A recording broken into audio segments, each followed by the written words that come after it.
Welcome back to another episode of the Her Expert Interviews, and today we have an expert in the room. She is called Posha Aloyo, and she is a producer and programs manager at Next Media. And we're going to talk about how to build an effective team. That's the topic this month. And given the fact that she leads a team, two teams, being a producer and a programs manager, you can imagine how much work that is. And we need to learn from her. How do we go about that in our businesses, in our homes? Because your family is your team as well. As a mom, as a dad who's watching, as an older sister, your family is your team. As in school, in the university, are you a leader? How do you build an effective team? Posha, you are most welcome to the show today. Thank you very much for having me, and thank you for the introduction. My name is Posha Aloyo. Just for clarity, Next Media Park is our home. It's where Next Media Services is located. Next Media Services is the conglomerate of all our media services in there. I have been at Next Media for 5 years. Wow. This is my 6th year now. I started out as a radio host. I got promoted to being a producer of NBS After 5 and NBS Catch Up. I did that for a couple of years, and then last year I was given a huge role to be the programs manager of Next Radio and Pulse Radio. That's nice, amazing. At this moment, that's when I tell the special effects to give a round of applause. I think you can. A round of applause for her. So what do you understand by, when someone tells you they need to build an effective team? For you, in a nutshell, what does that mean to you? An effective team basically means a team that delivers. Yeah. A team so there are very many qualities when it comes to having an effective team. It starts with the very word quality, the qualification that people have. You cannot want to, let's say, be in PR and comms when you're a very quiet, shallow person and you can't communicate with other people. So it definitely starts with the qualities that you're looking out for in that particular team. Are there outgoing people? Are there organized people? Are there people who follow track on things? Are there people who lead others even within your leadership?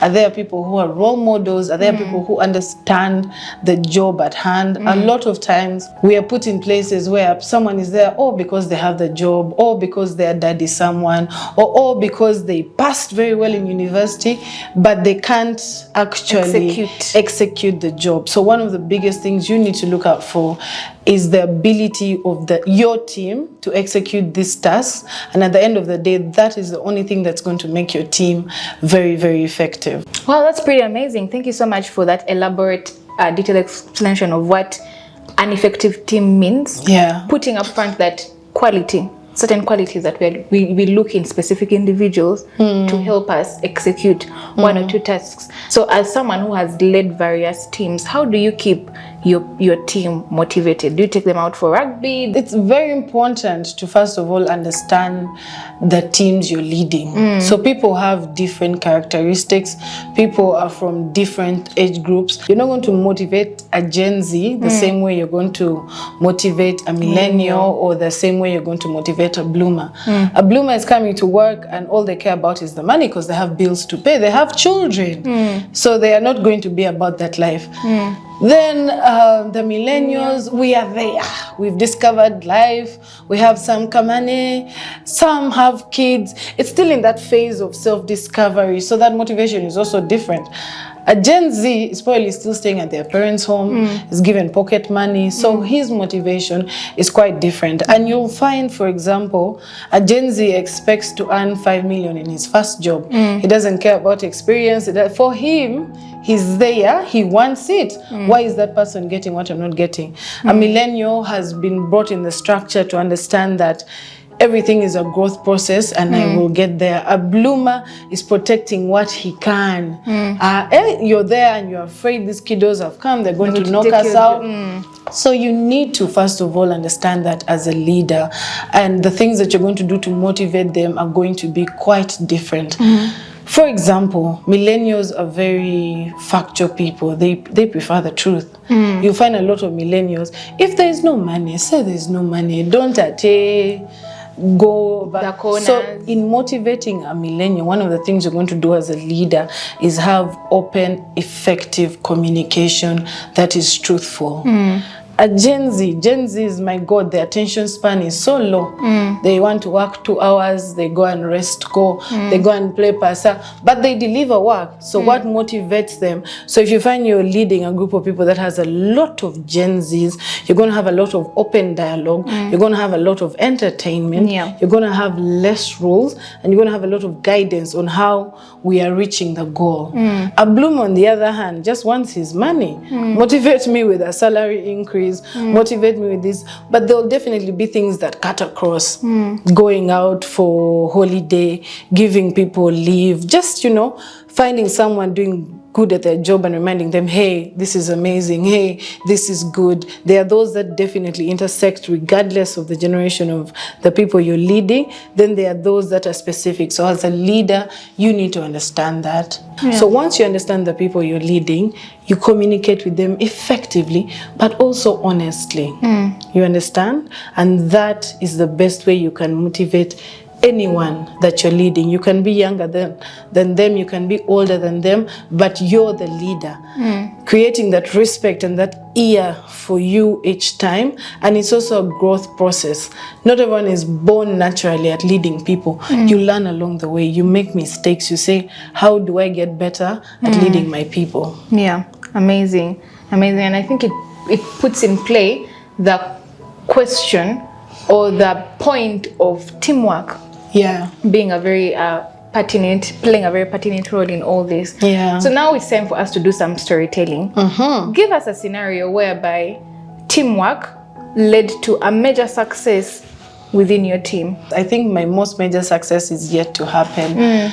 But if we go back with storytelling, so COVID happened. COVID happened, and it was a huge shift in media because now people were at home and their demands were a little bit higher. So I remember we decided to do NBS catch-up differently. And I have never seen teamwork at play as I saw them, because now as an end user, you just saw TV. But in the background, there was MC Cats coming up with ideas. And you need to remember, we have different age groups. There was Douglas Luanga, there was myself, and at that time there was Sheila Salter. So as the host, they came up with ideas. Then the producers, there was just so much going on. The props coming together, then the camera crew, everyone was so in sync, and we understood we have to deliver. And then on Friday, I would just sit back as the producer and see things come to life. Because this one is carrying the bed on stage because we said we're going to do old school. This one comes running, uniforms zifunye. Katz is like, oh, I saw this clip, let's do this. Douglas like, yeah, that's dope. And it was just beautiful, and we were able to entertain Uganda for a very long time throughout COVID. And for me, that was the biggest example of teamwork coming together. It's amazing. So as we come to the end of our interview, yes, ma'am, the last question would be, give us some tips on how you handle conflict within your teams. That's actually quite interesting. One of the things you need to know as a leader is that conflict will always be there. The people you're leading are human beings. Because we are human beings, we are driven by emotion and opinions and different thought processes, and that's what makes us unique. Understanding that sometimes those differences may not be on the same wavelength is what brings conflict. So you find people are not conflicting because they want to conflict. A lot of times it's, my opinion is not being heard, or I'm not being listened to, or you didn't communicate something properly for them to understand. To avoid conflict even from happening, make sure you communicate. You have information, you pass it down, make sure the people who are supposed to receive it understand it to avoid conflict. And when conflict happens, back to clear and effective communication.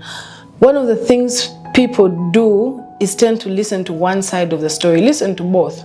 Call people in the same room. If you come and say, Comfort said this, and I will listen to what you have to say. Then I'll have to listen to Comfort, and then I'll bring the both of you in the room. It's very important to remind the people that you're leading that every other thing can happen, but at work, it's work. The only conflict you're supposed to have is at work. You need to really understand the team that you're leading, but create a balance so that it's not too personal, and you have to be very, very partial when it comes to conflict. If you're going to punish someone who has done wrong, do it, and everyone understands that this is a standard, we don't do it here. Once you create those standards, once you communicate, there is no way you can get as much conflict as other people can have, because from the word go, everyone knows that, here, this is how we dress up, this is the language we use. Now, when that is there, it's a norm for everyone. So it's hard to have conflict. Everything else goes back to how you communicate with your team. Even in times of conflict, how are you addressing that conflict? Listen, understand, make your decisions, and then give back feedback and let them understand that as a company, as a family, as an organization, even as a relationship, this is how we do our things. Exactly. Try not to be counteractive all the time. As a leader, leadership comes more from your actions. There's no need to yell. What can be said in yelling can also be said calmly, and the effects are quite different. And at the end of the day, you'll find that you have a more suitable team, and the next time someone wants to have conflict or start something up, they know, oh, I can talk to Posha first before I bust out. Thank you so much, Posha, for those insights. They've been very thought-provoking and very thoughtful as well.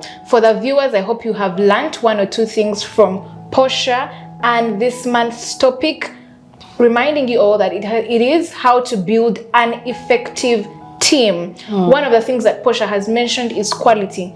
We are looking for the qualities in people that are going to help us effect or implement work the right way.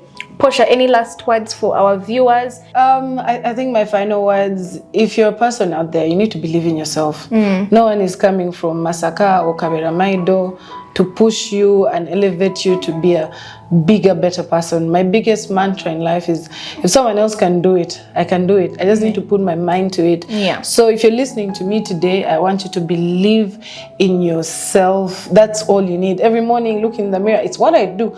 I look in the mirror, I say, this girl from Gulu, let me go get it. And I might not get it today, I might not get it tomorrow, but in that week, I'm going to get something. And that's what matters for me. I want to appreciate the Heart Fellowship. What you're doing is fantastic. It's amazing. So just keep doing, keep believing, keep watching these videos. You can follow me at Posha Lawyer on Facebook, Twitter, and Instagram. It's the same, Posha Lawyer. Thank you so much, Posha, once again. And for us, it's a goodbye till the next time, the next episode, the next month, when I bring you another amazing guest to dissect and discuss a lovely topic as well. Don't forget to like, subscribe, and comment on our YouTube channels. Peace. Peace.